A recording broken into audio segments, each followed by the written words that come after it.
eessara dhuftee maaliif dhugaa baata? Maqaan koo Basaratiin jedhama. Kanan jiraadhu Moosuma. Kanan dhugaa bahu waa'ee fayyaa koodha jechuudha. Kulaalitiin na dhukkuba ture. Kulaalitiin kolachuu hin hojjetu ture. Sanarratti immoo dugda kutaamaa baay'ee nama dhukkubuun qaban ture. Sanarraan kan ka'e morma koonallee qaamni koo socho'u ture. Halkanii guyyaatti ji'a tokkoof uffata jala tuulee tan taa'a. Ciisuu hin danda'u. Dhaabachuu hin danda'u. Akka namaa taa'ee hirkadhee midhaan nyaachuu hin danda'u. Achittan nyaadhaa, achittan dhugaa. Kana keessa waaqayyoo guyyaa tokko na yaadataa jedheetaan baay'ee gaddaan ture. Anaaf namni bari'ee borojiin deemaa jedhee gammada. Ani immoo yaa waaqayyo bor du'ee tan bulamoo fayyee tan bulamoo kan koo maalinni jedhee baay'ee gaddaan ture. Sababiin isaa dhukkubichi baay'ee ulfaatan kulaalitiin lama nama dhukkubu jechuun baay'ee salphaa miti. Anaaf baay'ee ulfaataa ture. Baay'ee gadda cimaa keessan ture.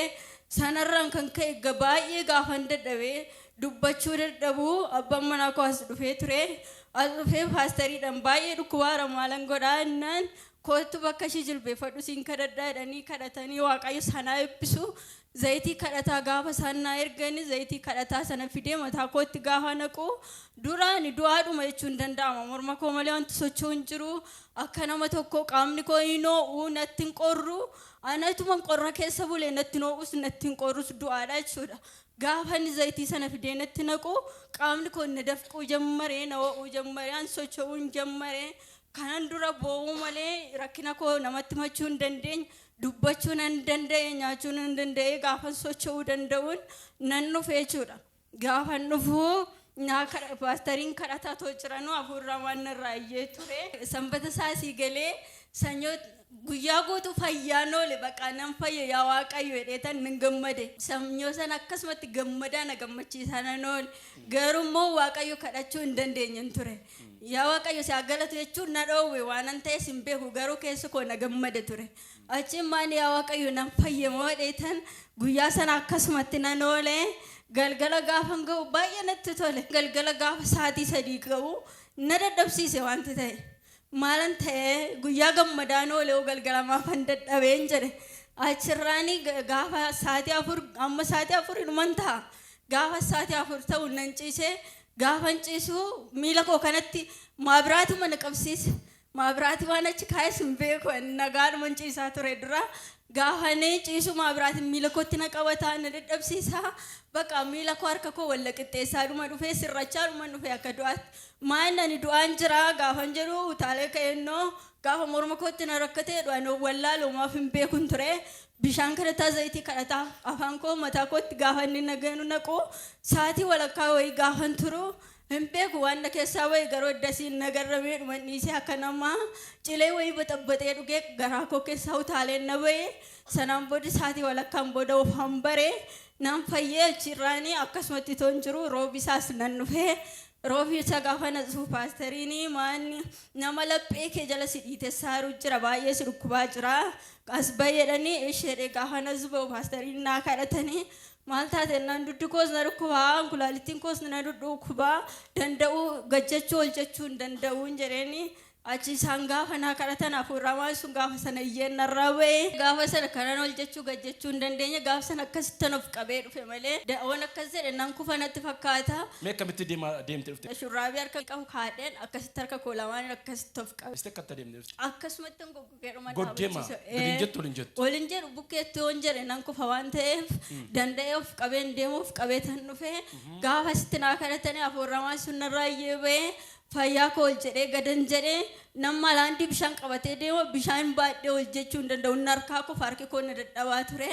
Edda gaafa sana waan barbaade nan hojjedhaa akka nama tokko nan deema ol jedhee gadan jedha akkam barbaadeen ta'a waaqayyoof galannaa ta'a waaqayyoon naa galate. Yeroo sana hojii mana keessaa eenyutu hojjeta? Hojii mana keessaa waan tokko kan hojjechuu miti iddoon ciisee socho'uu hin danda'u. Kan hojjetu sa'aatiin hojii deemetti goddanyoota koo obboleetti koo naa hojjeta ture. Nyaachuu iyyuu hin danda'u hojjechuu miti. Galgala immoo sa'aatii isaan na biran jirretti sumatu hojiidhaa dhufee na gargaaraa ture jechuudha. Waan tokko hojjetachuu hin danda'u garuu amma waaqayyoof galannaa ta'a akkuma nama tokko hojjetadhee jiraachaa hin jira. Waaqayyoon naa galateeffadha akkasinitti tole. Mee waa'ee dhibee keetii mana qorichaatti etta manni qoricha maal siin jedhan? mana qorichaa gaafan dura dhaqu kulaalitii kee irratti dhiigatitti ta'eedhaan achiin gaafan immoo qoricha sana fudhadhee galu qorichi sun laphee koo na dhiitessuu jalqabee na dadhabsiisaa itti qaama koo na hojjechuu didee qaamni koo na dadhabaa dhufee achirraan macarrashaa roobna wallaalchisee naan nageessanii kaleen kolachuu saayyuu infekshinii godhate malee dhiiga bichaa miti. Kan kee kun qoricha bichaa ta'uun taane bishaan isa dudda si kutaaru kan ammoo nuufuu gaafii nutti ta'eera qoricha kanaan hin fayyitu yoo ta'e gara biraatti si dabarsinaa jedhanii ani darbuu sin barbaadu waaqayyo na fayyisadhee roobii saasan dhufe qoricha sana si fudhanne waaqayyo sumatti na qulleessee na fayyisee waaqayyoof galannaa ta'u. Hallelujah. Galateeffadha guddaa barichaati. Dhugumsi biraataaf ejjettu jira? Eshi. Innis immoo dadhabbii koos kulaalitiin koos na dhiiseen booddee miila koo na dhukkubaa ture miilli koo lachuun an deemu ture baay'ee rakkadha na kuffisuu amma ga'utti hin deemaa ture achirraan guyyaa tokko duuba sanarran taa'aa ture paastariin nama miilli keessi adoodutu jira jennaan nan bahee naa kadhatanii gaafuma sanaa qabee miilli koos nagaana ta'e. Miilli koo naadooda gaafattu maal gochuu hin dandeessu?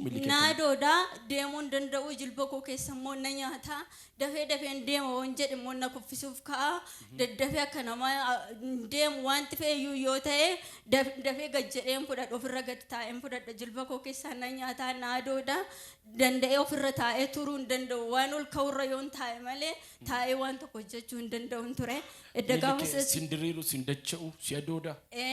Waan diriirfadhee taa'e achuma yoon ture malee dafeen dachaasu yoon kottooffadheen taa'e immoo daqiiqaa shanuun kottooffadhu na dhukkuba dandee gadi hin jedhu waan kufuudha kan inni itti fakkaata waan ol ka'urra taa'een hojii hojjedha waan ol ka'urran taa'a yoon deemu takka deemeen dhaabbadha malee dafee deemuu hin danda'u na kuffisuuf ka'aa ture. Xiqqoo deemtee moo dhaabbatta jecha?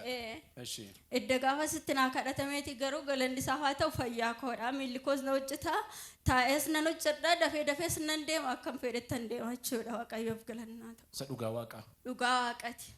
Isti mee deemnu agarsiisa sirrimatti deeme eeyyee meetaa immoo kan nu agarsiisa eeyyee dur garuu akkasiin deemteen kaatu.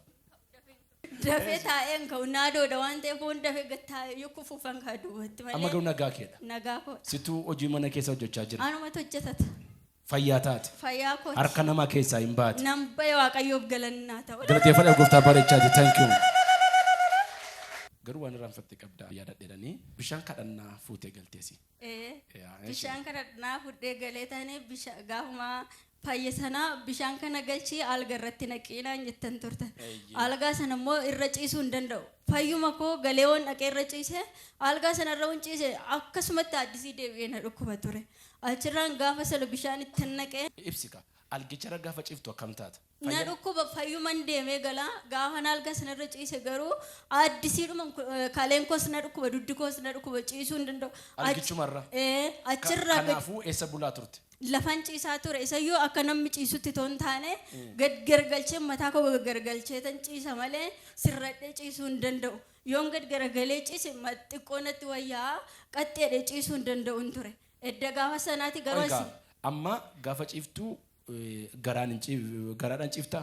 Garaadhaan toon taane akkas gad garagalee tan ciraachumaan ciisee ka'een iddoo gadi jedhutti mataa koo gadi qabadhee tan ciisa malee tiraasii kaadhee waa iddoo ol jedhutti ciisuun ture.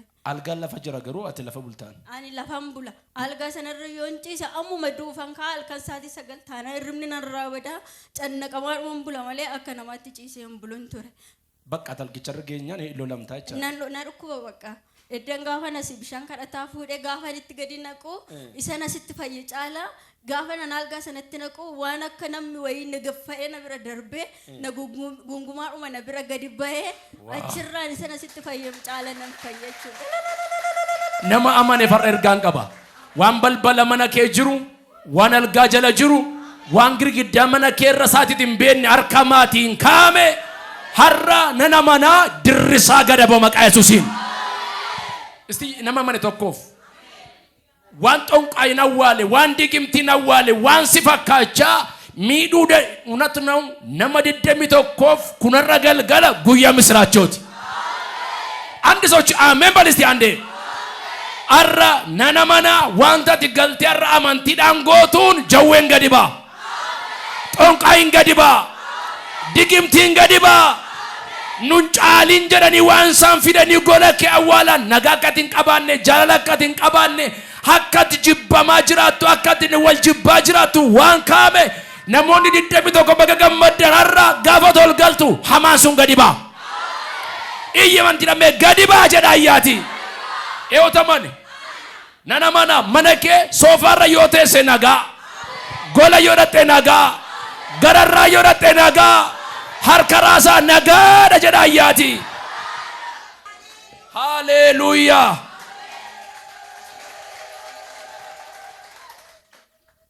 mana baay'eetu na gargaarra galgala gaafa dubbatamu qalaalii fakkaata isheen garuu saasana jalqabdee fayyaa dhabuun qoosaa miti amma tu torban tokko ciiftee sitti tola mene nama barbaaddan jirta mini isheen garuu ganamni dhukkuba galgalli dhukkuba amma himachuullee namatti himachuullee sodaattutti geesse garuu waaqayyo garuu fayyisii as dhaabe menuun fayyatootti gammaddan haleluuyaa lakki dheeres yaa dhoko yaa waaqayyo jedha fayyaa waan alaatteef jedha galata kee jedha waaqayyoon akkasiyaa ebbisuu mee yeroo fayyaa dhabu keessa abdii kutannaa akkamitu namatti dhaga'ama baay'ee abdii kutannaa keessan ture isa dhumaane yaa waaqayyo na fayyisuu hin dandeessu yoo ta'e na ajjeesi na bulcheechaan ture garuu waaqayyo na ajjeem namni na gaafachuu dhufellee baay'een jibbaan ture maali ati waan dhikeessi fayyisuu hin dandeenye waaqayyetta waan dhikeessi fayyisuu hin dandeenye kan keenya siimokkorraa odeemu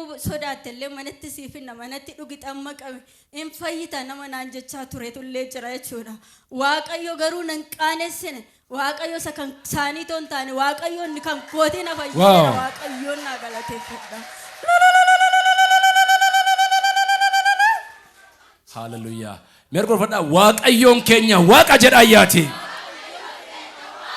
nuyi uumamaa waaqessina miti uumaa waaqessina wanti uumame uumaan caalu sirma sirri miti asuma keessaallee ergaa nama baay'ee ta'uu dandarke bal'ifadha an waaqa waaqessa jedha bareechaati baqosiyaa ebbisuu fayyaa fi hamaan sin danda'ini eebbifachuun barbaada gooftaan siyaa ebbisuu thank you na galateeffadhaa fi gooftaa waaqa bareechaati